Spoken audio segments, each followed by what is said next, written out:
Bayan, magandang gabi ang Kuya Ed. Buhay ang puhunan, dangal para sa kalayaan na dinungisan ng iilan.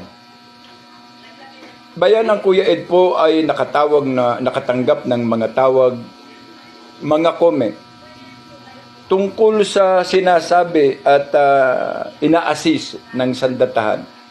O hindi na sandatan kundi ng iilan lang, ni Browner lang. No? Bayan, ang sanhi. At ito po ay isang komento ng isang sikat na foreign newscaster siguro din ito, na kaya daw nagiging magulo ang bansa nang dahil sa mga retired soldier. Putang ina talaga, oo. Ang galing nyong magtugma-tugma, ay nagmumukha naman kayong kengkoy sa ibang bansa. Sagutin ko kayo dyan para matauhan kayo.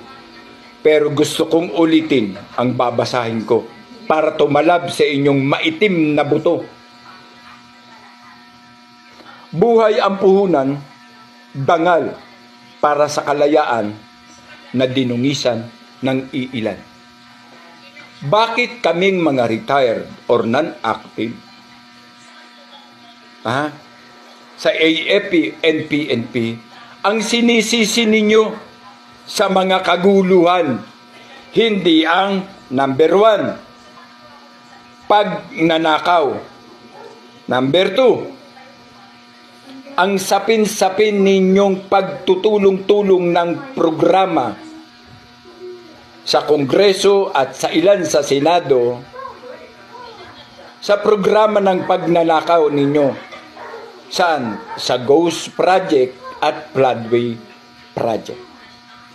Pangatlo, ang tungkol sa mga diversion programa tungkol sa GAA nang siya naman implemented para sa saan? Sa DPWH. At ang pagbebenta ninyo ng gold reserve ng ating bansa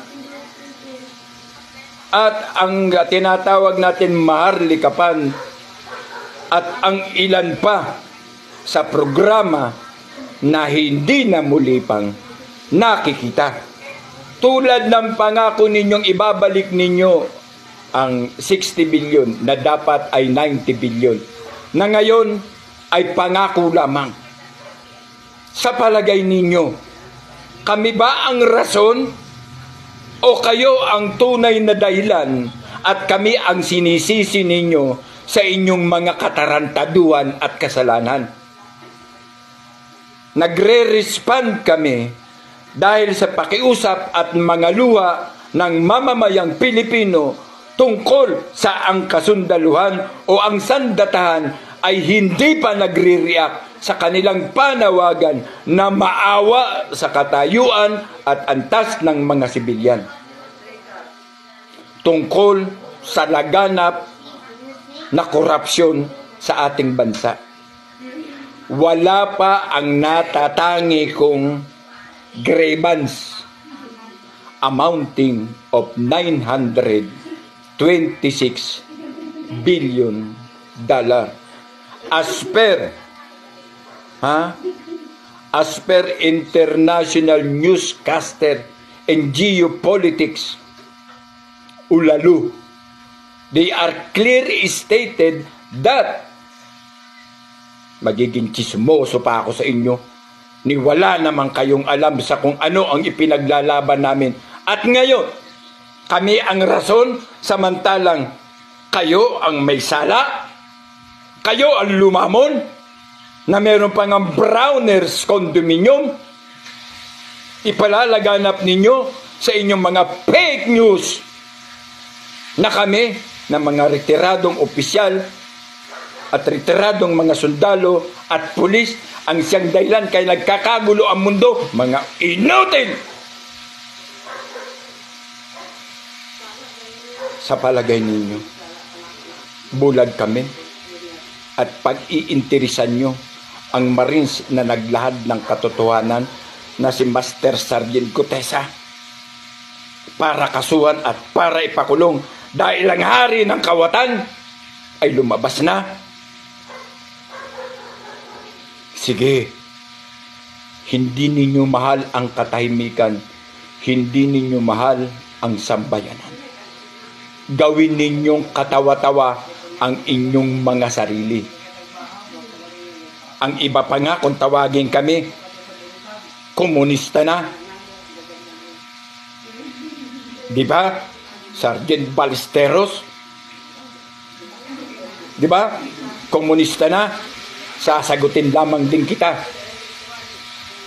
Kung kami ay komunista, ako ay komunista, si Sergeant Gutesa ay komunista, si Kerubin ay komunista, si General Miranda ay komunista, at si General De Leon ay komunista. Sino ang hindi komunista? Kayo? Hukiminayo!